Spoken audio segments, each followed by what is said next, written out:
So karon guys, trending kay ang DGPT sa Facebook no. Daghan kay nagingon nga scam daw. Scam.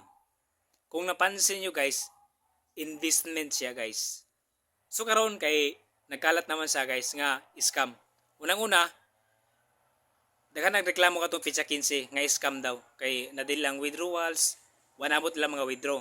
Karon gi sabayan pod sa mga bashers, sa daghang mga bashers nga sila nga scam kay wala nabot ang withdraw, di ba? So ani ka simple mag-analyze. Sa katong Pitsa 15 pa lang nagreklamo na sila nga wa na withdraw.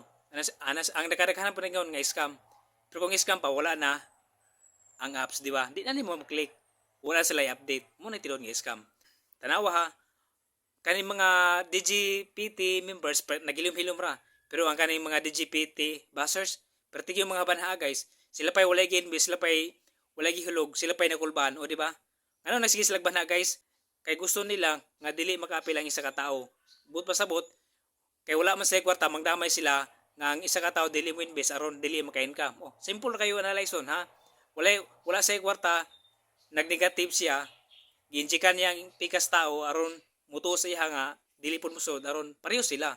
O di pubot pasabot kaning mga DGPT bashers guys, mo ni sila mga walay kwarta. Nagsigilan na sila banha, mas nakulbaan pa sila sa mga DGPT mga members. Muna kamo mga DGPT members, relax lang mo. Kay mas nakulbaan pa ang mga way gi-invest sa inyo ha. Na insecure na sila mo na itinuod.